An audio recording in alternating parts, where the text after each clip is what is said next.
I'm Pat Doris. Welcome to The Story. All this week, we're going to be dedicating extra time to one of the biggest questions facing Portland and our whole Northwest right now. How can we better help people with severe mental illness? What's being done about it now? And why does it seem that so many people who should be getting help are instead living on our streets? I know you care deeply about this, and I do too. And that's why it's tonight's big story.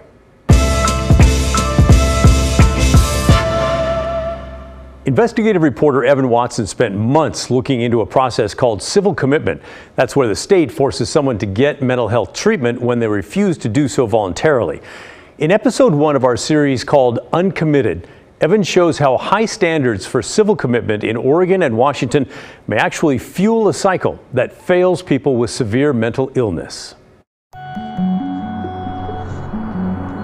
As a society, I just think it's so unacceptable that we've chosen not to care for people who are truly ill. Civil commitment, it's not to be taken lightly. Clearly, I was making decisions that put myself in harm's way. How do we keep people from ever getting to that point?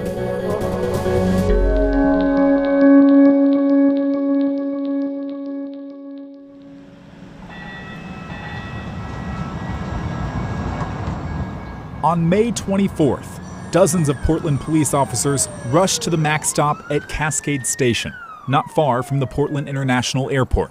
Investigators would later explain how a man named Marcus Tate took 2 people hostage on the MAX train, armed with a knife and a barbecue skewer. After a standoff and negotiations with Tate, a special police unit fired 2 flashbang grenades, stunning Tate before taking him into custody and rescuing the hostages. Tate pleaded not guilty to multiple felony charges. But there's more to that story. Police officers had stopped Tate just the night before. They said he had a physical altercation with officers during an apparent mental health crisis. Officers took Tate to the hospital for a mental health evaluation. Then he was released the very next morning, just hours before the incident on the MAX train. Tate's situation is far from unique, and it highlights a mental health system with frustrating gaps, especially when someone needs urgent mental health care and refuses to voluntarily seek help. KGW analyzed court and government records.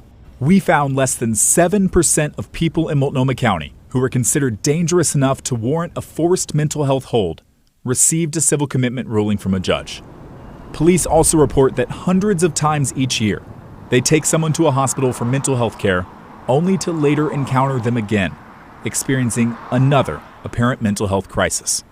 To get the person to the hospital and then to learn that they were released right away, it's also kind of underscores that the system is imperfect. When a person refuses mental health care, doctors and evaluators are left with a tough question. The investigator's not determining whether or not they need treatment, but whether or not we can force that person to get the treatment that's recommended. Kathy Shoemate leads a team of behavioral health workers in Multnomah County. They're charged with investigating severe cases of mental illness to see if civil commitment is recommended or justified. And the idea is that if you're experiencing severe symptoms of your mental illness, then your judgment about your behavior and what you need to do is impaired. Were it not impaired, you might make different choices. The civil commitment process is complicated, but here's an overview of how it works. A person experiencing an apparent mental health crisis may be placed on a temporary hold, often by a behavioral health worker or a police officer. Then, a doctor evaluates to see if that person meets standards for an involuntary hold. If they do, the doctor issues a notice of mental illness, or NMI. County investigators have 3 days to review the medical assessment. If they agree with the NMI, a court hearing is scheduled. Then a judge decides if that person meets the legal criteria for civil commitment, which could mean up to 6 months of forced care in a medical facility. If at any point in the process the person agrees to voluntary treatment, they're released from the hold. The key here is the high standard for civil commitment. In Oregon and Washington, evaluators must judge that a person's mental illness makes them dangerous to themselves or others. There's a reason the bar and the threshold is so high as it is? Civil liberties are important. It shouldn't be easy to commit someone. Casey Lewis, working with Disability Rights Oregon, says holding someone against their will is normally only used when someone's committed a crime, not when they're ill. The standards for civil commitment should be high because people with mental illness belong in their communities. I think the fact that so few people end up committed is a sign that the threshold is appropriate. It wasn't always this way. Current standards are reflective of a decades-long shift away from state institutionalism for mental health treatment. In 1963, President John F. Kennedy introduced and signed the Community Mental Health Act into law. He said people with mental illness must not be alien to our affections and apart from our community. Our chief aim is to get people out of state custodial institutions and back into their communities and homes without hardship or danger.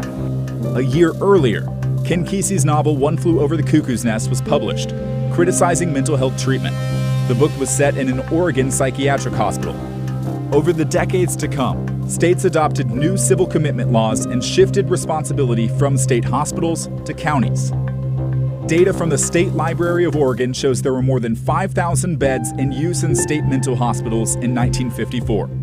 30 years later, only 30% of those beds remained. Since 2002, Oregon has had about 700 beds available for state psychiatric use. And now, the Oregon State Hospital rarely houses civil commitment patients. In 2019, OSH shifted admission priorities to focus on people awaiting criminal trials. For example, people who are guilty except for insanity. For more than a year, the state hospital has averaged less than 20 civil commitment patients per month, forcing local hospitals to provide long-term care. This shift in treatment is one thing, but the reality is the vast majority of people don't come anywhere close to civil commitment. Many people don't meet state standards for being a danger to themselves or others, so they're released from care, still experiencing significant symptoms of their mental illness. Could that then lead to a cycle where you're seeing some of these issues pop up again and again? It can. It can. Isn't that frustrating? It's very frustrating. Brenda Gardner says in the case of her son Eric, her family ran out of options for help. A lot of the problem is that the laws were changed so that their civil rights are what is all important, and their safety is not. Gone too far that direction. Way too far that direction.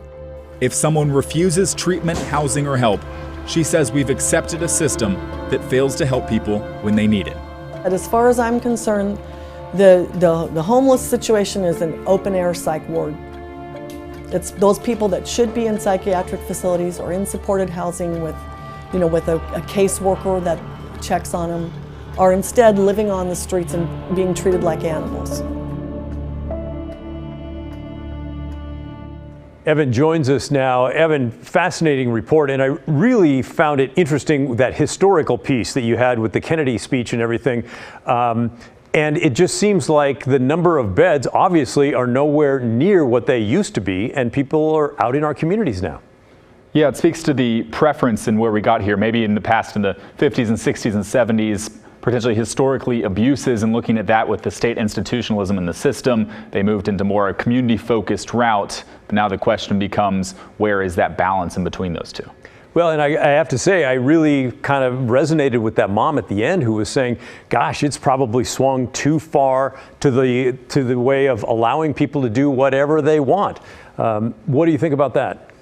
Yeah, it's the question of civil liberties versus care and treatment for people who may need it, and how you justify or how you deem that as well. So you can either weigh one in favor or weigh one on the other, or maybe there's a balance in between that needs to be struck here, and that gets at the heart of the story. Sure. It does seem like to a lot of us that it's gone too far one way, though. And what about you in your reporting process? What did you come across that either surprised you or maybe surprised you that it didn't surprise anybody else? I think no matter how you feel about this as an issue, topic, what was surprising to me is that everyone I talked to, from people who are experiencing it themselves, family members, behavioral health workers, doctors, to even judges in the courts, they all expressed frustration about this and the gaps in this cycle and this system that exists. So it raised the question, well, if everyone sees something wrong here, why isn't there being more done to address it? Yeah, you would think if it's obvious the system's broken, let's fix it, everybody. Let's get together and do something. Super interesting, and I'm really glad you're doing this all week. What should we look forward to tomorrow? Yeah, tomorrow's really fascinating. I really cover the personal impacts, so I talk more with that mom, Brenda Gardner, about her and her son Eric's story, and also a woman who experienced this civil commitment process herself and what that was like for her, to show you what this process looks like when you're a person going through it. I felt that was super important to both cover and be able to share and show. Yeah, I look forward to that. It sounds fascinating. Thanks, Evan. Thanks, appreciate it. Last week, we told you about the strange adventure of Oregon State Representative James Hebe and promised more information when it came out, because even after interviewing him, the story to me just did not make sense. Hebe was arrested at the Clackamas County Fair last weekend and spent the night in jail. And by last weekend, I mean a week ago. He said all that he did was ignore someone who had told him to put out a cigarette. But body camera footage from the sheriff's deputies who arrested him, released this last Friday, showed actually there was more to it than that. He was appointed to the state legislature after Christine Drazen stepped down to run for governor. Today she issued a statement that reads, James Hebe's behavior was unacceptable, including his lack of respect for rules and law enforcement. He must take responsibility for the decisions he has made. As a combat veteran and an active member of the community, I want James to know he is not alone. He will have support as he chooses to get the help he needs. Now, there was no information on what that help might be. I tried to contact him today, but did not hear back. Hebe has said that he had about 4 drinks that night at the county fair. Kyla Boshi has our story of what happened there. Newly released police body cam footage shows the arrest of Oregon State Representative James Hebe at the Clackamas County Fair. Hebe admits he'd been drinking.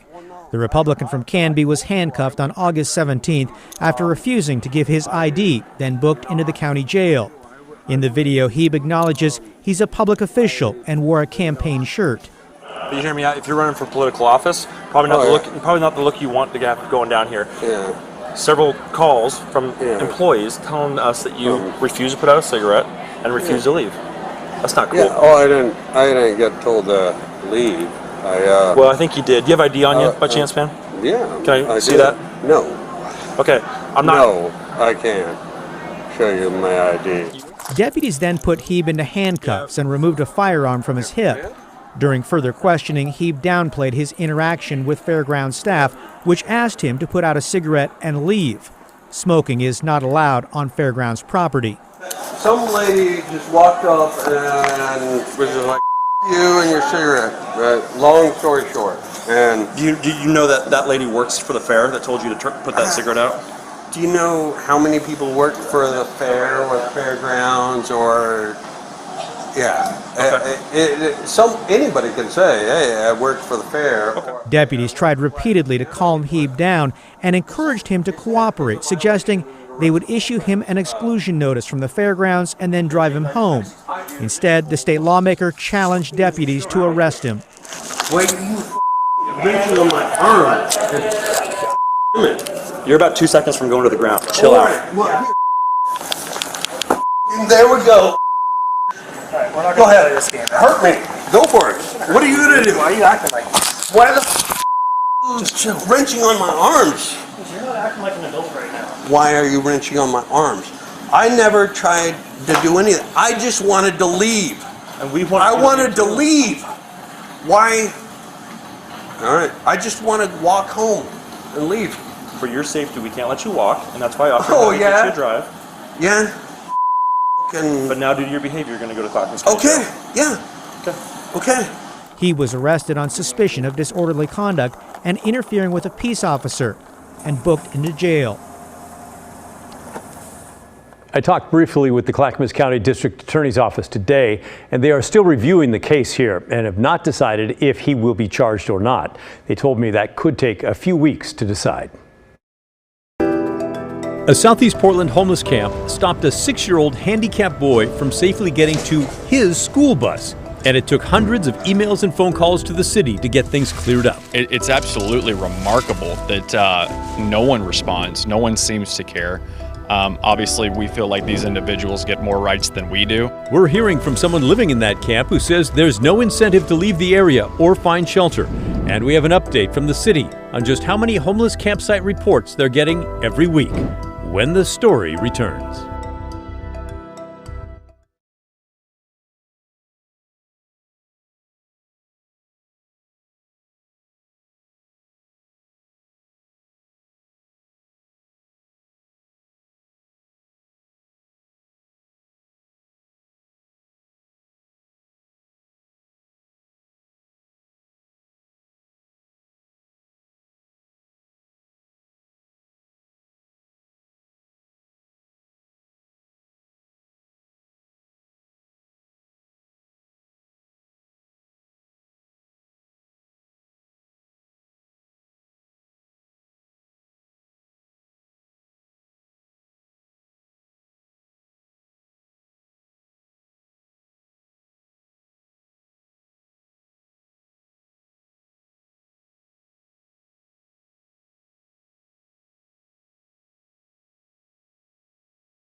Now to the homeless crisis in Portland.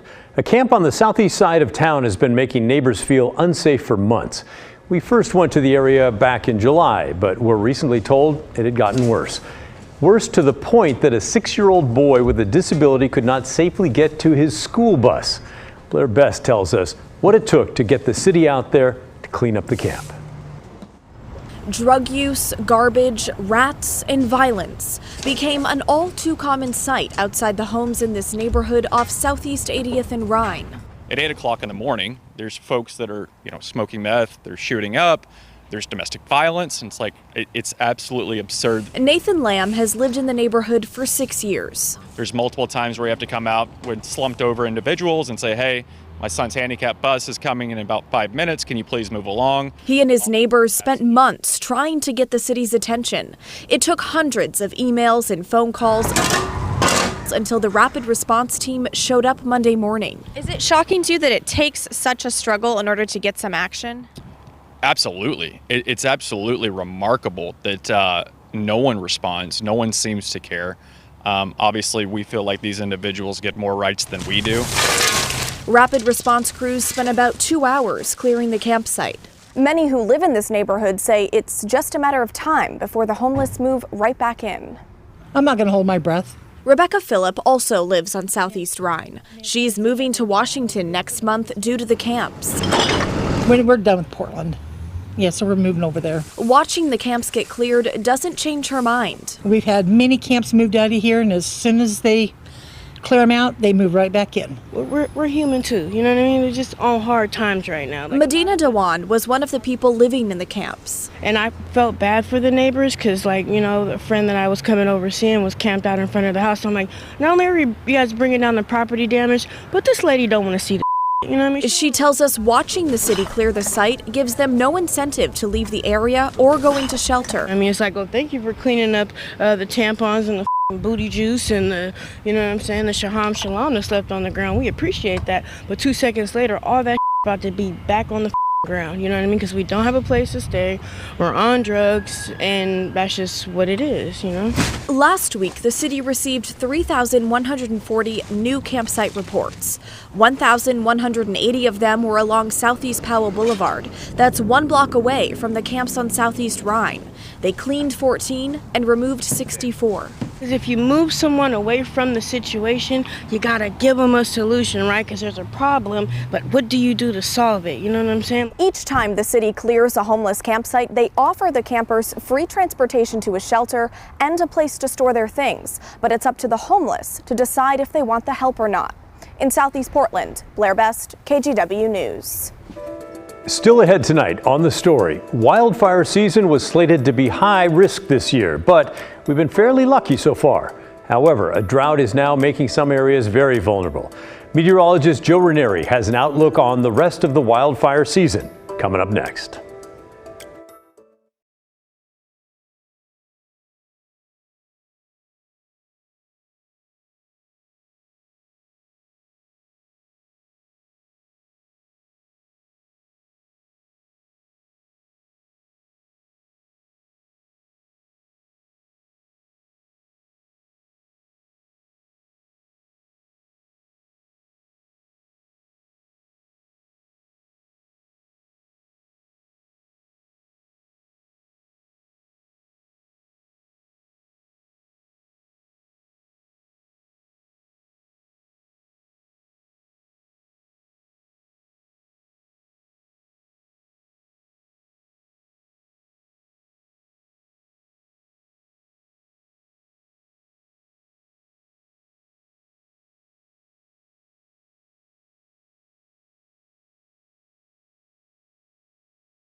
The start of wildfire season this year was expected to be at the extreme level. So far, it's been relatively quiet, but the lack of rain lately is breaking records and putting some areas at higher risk for flames. Today marks 54 days in a row with no measurable rainfall. That's the 5th longest stretch ever. Meteorologist Joe Ranieri gives us an outlook on the remainder of this wildfire season. Back in May, the Pacific Northwest wildfire season was expected to be another high-risk one, but that hasn't been the case so far. Basically, in this peak season for fire season, what happens is usually in July and August, that's kind of our time when the fire risk really starts to go up. Jessica Pracky with the Oregon Department of Forestry says there's a couple of reasons behind why we haven't seen that many days this summer with smoke-filled skies. That rain that we got up until the end of June gave us time to really make sure that all of our firefighters had the proper training that they needed. We gave us more time to hire and completely staff up our districts. Along with more training this year, we've also had some reinvestments into our wildfire programs, like our camera detection system. Better equipment has played a role too. We have cameras that are set up along peaks throughout Oregon, and they're mostly centered throughout Southwest Oregon, Central and Eastern Oregon, where we see more of the wildfires happening. But as we've seen in the past, fire is so, unpredictable in a sense, because It depends on the weather. Wildfire season can change in the blink of an eye. At this point, we don't see any particularly strong east winds. Eric Wise is a meteorologist with the Northwest Interagency Coordination Center. He says the threat of wildfires will be high over the coming days as we see another stretch with temperatures 90 degrees or hotter. And they are projected to climb over the next several days before falling back again into that average territory. So what we're looking at going forward is really fairly average conditions. Our threat of wildfires won't be concerning on the west side of the state. And the ones that we have concern going into September. Where the real concern is going to be? We still have portions of central Washington and Oregon that we expect to still be above normal potential for significant fire, as well as southwestern Oregon and then around the Columbia Basin in eastern Washington. The areas in red that you see here are the places where crews are watching weather patterns very closely. We see an uptick coming and expect to see fire behavior get more active over the next several days as things get hotter and more unstable. We'll be keeping an eye on that for sure. And with another round of hot weather upon us this week, we wanted to check back on Portland's heat response program, meant to get air conditioners to low-income residents. The city spent more than $11 million to buy air conditioners and heat pumps for as many as 15,000 families. They'll be installed over the next 5 years. This year, 2022, marked the first year for the program, and the goal is to install 3,000 units. They're getting closer to that goal now at just over 2,600 units installed. They're getting hundreds of these done every week. You can see the progress on the right side of your screen there. Well over 200 last week and more than 500 the week before that. Now, to qualify, people need to live in the city of Portland and make 60% or less of the median income. What's that, you say? Well, for a family of four, that means $63,900 a year or less. Residents also have to meet two of these three requirements. You have to be 60 years old or older, you have to live alone, or have a medical condition that makes them more vulnerable to the heat. Now, it's worth noting that all of the cooling units for this year have been allocated to families. So sorry if you were hoping to get one this year and you're not. As you can see, 87% have already been installed here. The remaining 13% already do have homes earmarked for delivery. Distribution partners are adding to the waiting list, though, for the next round of installations next year. If you think you qualify and would like to get on that list and try to get one of the cooling units for your home, we have a link for you at kgw.com to point you in the correct direction. Keep sending your questions and comments to the story at kgw.com. When we come back, how you can contribute tonight to the KGW School Supply Drive.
Our Hey Help campaign is the KGW School Supply Drive. We're trying to raise enough money and supplies for more than 15,000 kids, and one of the best and easiest ways you can help is to give online. And you can do it right now. Grab your phone, aim your camera at the QR code, and then donate on our website. And if you don't have your phone right now, no problem. Just remember, it's kgw.com/school. Well, that's the end of our show. Thanks so much for watching and joining us. Remember, the story, our story, well, that never ends. We'll see you tomorrow.